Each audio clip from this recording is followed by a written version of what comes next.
प्रिय साथियों नमस्कार। मैं राजीव पांडे हिंदी पर हिंदी में आपका एक बार फिर से स्वागत करता हूं।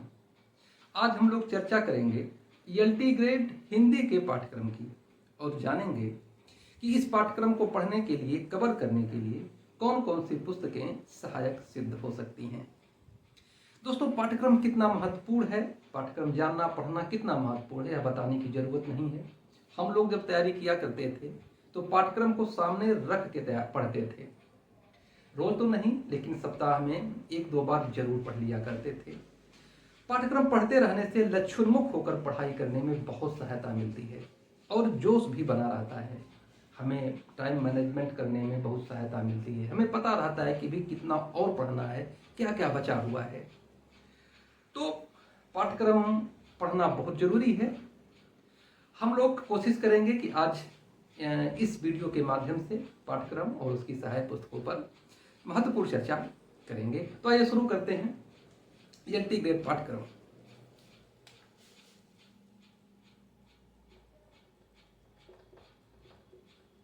एलटी ग्रेड हिंदी पाठ्यक्रम, एलटी ग्रेड हिंदी का पाठ्यक्रम। देखिए, आयोग ने पाठ्यक्रम को विस्तृत तौर पर दे दिया है, लेकिन हमें उसमें कुछ समझने की भी गुंजाइश बची हुई है। आइए थोड़ा सा उसको डिटेल में समझते हैं। पाठ्यक्रम हमारे सामने है।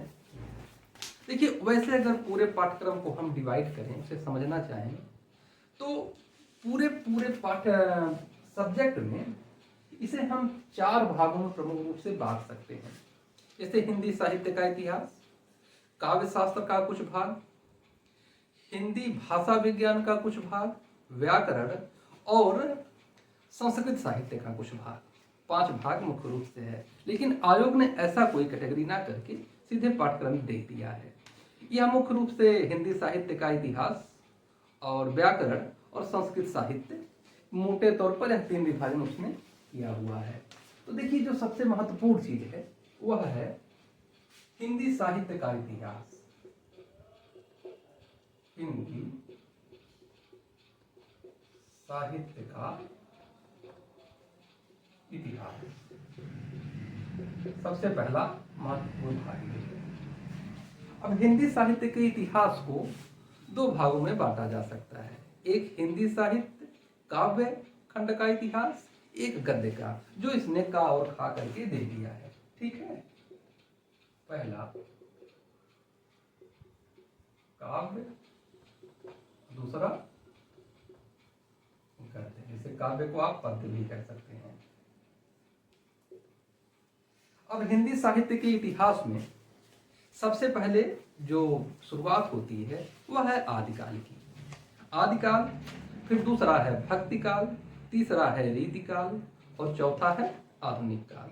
भक्ति काल दिया हुआ है और फिर मध्यकाल में दूसरा पहला जो है वह है भक्ति काल, जिसके अंतर्गत इसने स्पष्ट रूप से मेंशन कर दिया है कि संत काव्य, सूफी काव्य, राम काव्य, कृष्ण काव्य, जो 4 शाखाएं भक्ति काल की, उनको डिटेल में इसने दिया हुआ कि पढ़ना ही पढ़ना है। फिर रीतिकाल पढ़ना है। आधुनिक काल में हमें पता है कि भारतेंदु युग, द्विवेदी युग, छायावाद, प्रगतिवाद, प्रयोगवाद और नई कविता, जो कि इसमें दिया हुआ है। ठीक है, ये हुआ पद्य। फिर गद्य। गद्य साहित्य का विकास हमें पता है कि पद्य के बाद हुआ है, इसलिए गद्य साहित्य में हम लोगों को शुरू करना है निबंध, नाटक, उपन्यास, कहानी और जो अन्य विधाओं के अंतर्गत है, जैसे संस्मरण, जीवनी, रेखा चित्र, व्यंग्य इत्यादि को गद्य साहित्य के अंतर्गत पढ़ेंगे। तो समझना क्या है, इन दोनों को, ये दोनों भाग हैं। यह एक ही पुस्तक से हिंदी साहित्य के इतिहास का कोई भी एक पुस्तक अगर आप पढ़ लेंगे तो उससे यह पूरा का पूरा कवर हो जाएगा। इतना ही नहीं, इसके जो अगला बिंदु है जिसमें लिखा है हिंदी के रचनाकार एवं उनकी रचनाएं, हिंदी के रचनाकार एवं उनकी रचनाएं, शायद आपको दिख रहा हो, हिंदी के रचनाकार एवं उनकी रचनाएं। इतना भाग आपको हिंदी साहित्य के इतिहास की पुस्तक से कवर हो जाएगा। फिर अगला बिंदु देखिए क्या है। काव्य का स्वरूप, रस, अवयव, भेद, छंद, कितने छंद पढ़ने हैं इसको स्पष्ट दे दिया गया है। दोहा, रोला, सोरठा, चौपाई, बरवै, छप्पै, हरगीतिका, इंद्र वज्रा, उपेंद्र वज्रा, वंशस्थ, बसंत तालिका, कवित और सवायार, इतने छंद पढ़ने हैं आप। इन्हीं छंदों में से आपको प्रश्न आएंगे। फिर लक्षण और उदाहरण, लक्षण और उदाहरण। फिर अगला बिंदु दिया हुआ है अलंकार। कौन कौन से अलंकार पढ़ने हैं? अनुप्रास, यमक, श्लेष, वक्रोक्ति, उपमा, रूपक, उत्प्रेक्षा, अतिशयोक्ति, प्रतीप, प्रतीप, संदेह, भ्रांतिमान, अत्युक्ति, अनन्वय, इतने अलंकार पढ़ने हैं। और काव्य गुण, काव्य दोष। अब ये लिखा हुआ नहीं है लेकिन यह काव्य शास्त्र का भाग है। काव्य शास्त्र के अंतर्गत आपको ये चीजें पढ़नी है। अब काव्य शास्त्र यहाँ पे मेंशन नहीं है, लेकिन यह आपका किस सेक्टर से है? काव्य शास्त्र का यह इतना भाग है। फिर अगला है हिंदी की विभाषाएं, बोलियां, हिंदी का शब्द संपदा, हिंदी की ध्वनियां, नागरी लिपि, नामकरण, विकास, विशेषताएं, सीमाएं, सुधार के प्रयत्न। अब जो यह अगला भाग है यह कहीं ना कहीं भाषा विज्ञान का है। ठीक है।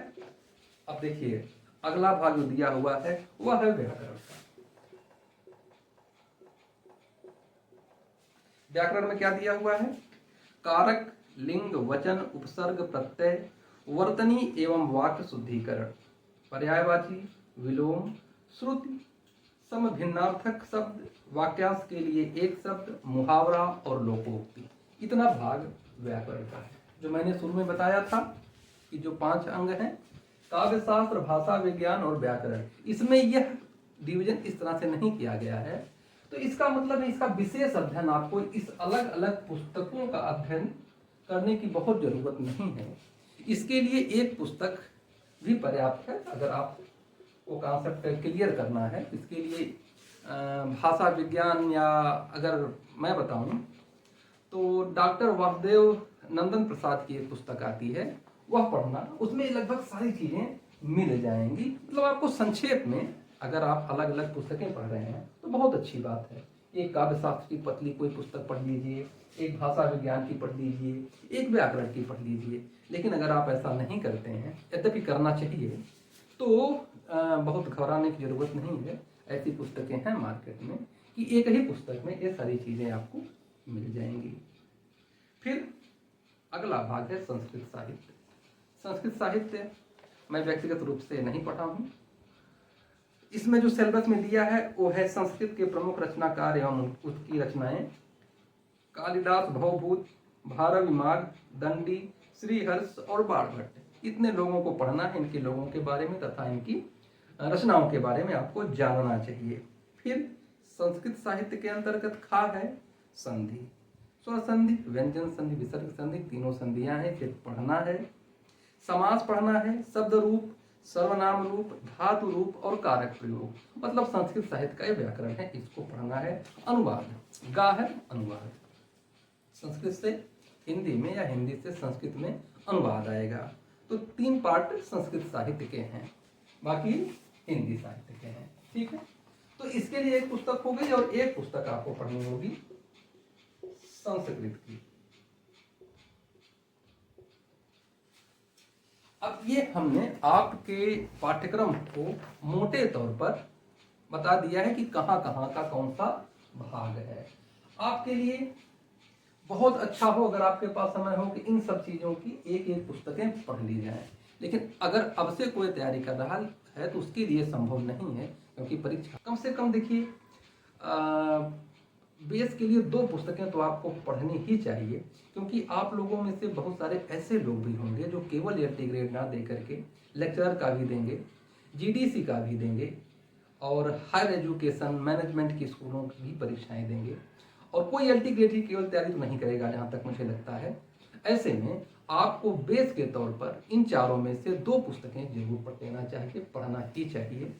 लेकिन इतना पर्याप्त नहीं है, फिर आपको प्रश्नों की अभ्यास करना होगा, मार्केट में बहुत सारी पुस्तकें उपलब्ध हैं। एक मैं रिकमेंड करता हूँ अपनी तरफ से, डॉक्टर गोविंद चंद पांडे और सरस्वती पांडे जी की एक तरह से कलेक्शन है, बहुत अच्छी पुस्तक है, आप उसको पढ़ें।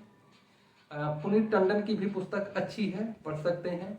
इसके अलावा बहुत सारे गाइड्स हैं, बहुत सारे नोट्स हैं। आप कहीं से ज़्यादा ऑब्जेक्टिव प्रश्नों को सॉल्व करें और तथ्यों को पढ़ने की कोशिश करें।